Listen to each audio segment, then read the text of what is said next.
What's the difference between sourdough starter and sourdough discard? That's the question we're going to answer today.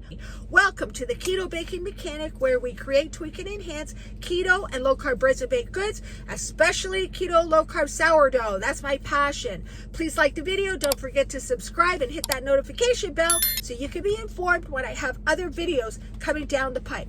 Okay, so that's the question. What's the difference between a sourdough starter and sourdough discard? And that question came from one of our Sinless Sourdough members, Donna. Thank you, Donna. It's such a great question. So I thought I would just make a video and answer it. So when you talk about a traditional sourdough starter, or in our case, a keto low-carb sourdough starter, it comes in two forms.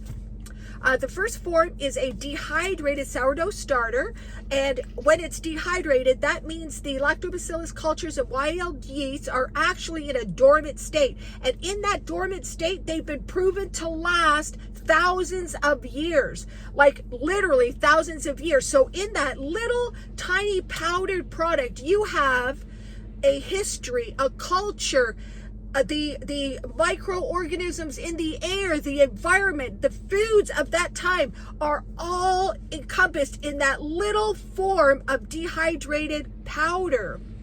Then you can bring it to life, and that happens in traditional sourdoughs and also in our keto low-carb sourdoughs. We're going to take that dehydrated starter and bring it to life. So with Sinless Sourdough, you can get two different types of dehydrated starter that you can bring to life. You could get one of the Global Heritage Collection starters that range in age from 150 to 1,000 years old, or you can also get the BioBoss dehydrated sourdough starter. It's called BioBoss. So that's a scientifically developed one. The other ones are traditional starters from long ago. That's the Global Heritage Collection, but this one is actually been produced for your microbiome. So that's a dehydrated starter. Then you're going to add spring water and low carb ingredients in the case of our keto low carb, and also in a traditional form you would add water to your flour and the dehydrated starter and bring the starter to life. So that is called a living sourdough starter. In our case, it would be a keto low carb living sourdough starter. So you want to bring that to life. So in our philosophy at Sinless Sourdough, you're going to start with your dehydrated starter, you're going to bring it to life, and when it reaches the top of your 500 milliliter or 2-cup jar, 16 ounces, you're going to remove a portion out of the jar and use it for your baking of breads and baked goods, your keto low-carb breads and baked goods. So in traditional sourdough baking, you're pulling it out of the jar and you're discarding it. And flour's cheap. You don't mind discarding it. But in our case, we're not going to discard anything. First of all, why would you discard something that you just brought to life? It's a living organism. Cherish it. You don't throw it out. So we take some out and we are going to add it to our breads and baked goods. And not only are you preserving something rather than throwing it out and honoring something rather than throwing it out, it actually contributes different elements, qualities to your breads and baked goods. And I'm going to talk about that in a minute. So you're going to take a portion out and you're going to use it in your baking. The reason why you want to take a portion out is you want to continue to feed what's in the jar every day. Reaches the top of the jar, remove a portion, keep feeding it. By doing that, you're first of all keeping the starter living, you're keeping it alive, but you're also making it more powerful with every feeding and with time. By taking some out and feeding it, taking some out and feeding it, you're actually making the living starter more powerful in its lactobacillus cultures and wild yeast. Then what happens is it starts to grow more quickly, and when that happens, you feed it on a 24-hour basis rather than a 12-hour, because otherwise you'd be discarding like all the time. So you want to slow down the feedings, keep feeding it, take a portion out, use it in your breads and baked goods. So why do we want to use the sourdough discard, the keto low-carb sourdough discard in our breads and baked goods? And I mentioned this in a couple of the recipes. So first of all, you're adding tanginess because the sourdough discard tastes tangy.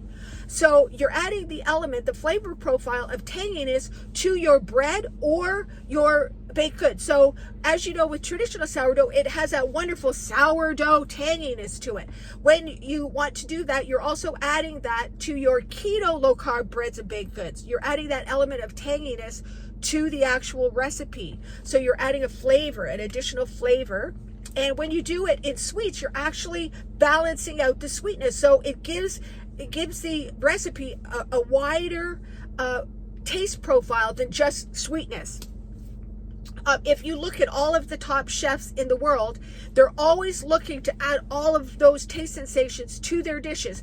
Bitter, sweet, sour, salty, and the fifth taste sensation of umami, or it's the Japanese word for yummy, and it actually means roundness and depth of flavor. Bitter, sweet, sour, salty, and umami. So the more of those elements you have in a recipe or a food, the more it tastes more complex, rounder, has more depth. So that's one of the things you can do with your sourdough discard. You can add it and add the tanginess, but because it's a fermented food, it also adds that roundness and depth of flavor to your recipe. Rather than it just being sweet, you've got some tanginess to balance the sweetness in the case of a sweet item, and you've got that fermented food that gives it the roundness and depth of flavor.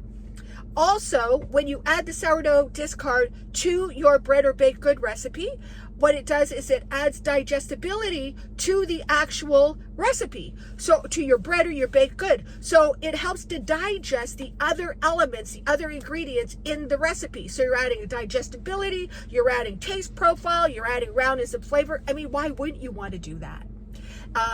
And then if you have your living starter and you want to explore 3 different styles of keto low carb breads and baked goods and add more fermentation to them so they're even healthier keto and low carb breads and baked goods, you can invest in the membership, which is very inexpensive. All the information's in the description. So that is the difference between a starter and the discard. The starter is what's in the jar, and the portion that you pull out is your sourdough discard. It's also the starter, but you're pulling it out of the jar, which makes it a sourdough discard. I hope that explains all of it. If you have any questions, please put them in the comments. I love to answer them. I'm so passionate about keto low carb sourdough. It's my obsession. I have ASD level 1. I am ASD level 1, whatever you want to call it. And that makes me completely hyper fixated on keto low carb sourdough. That's it.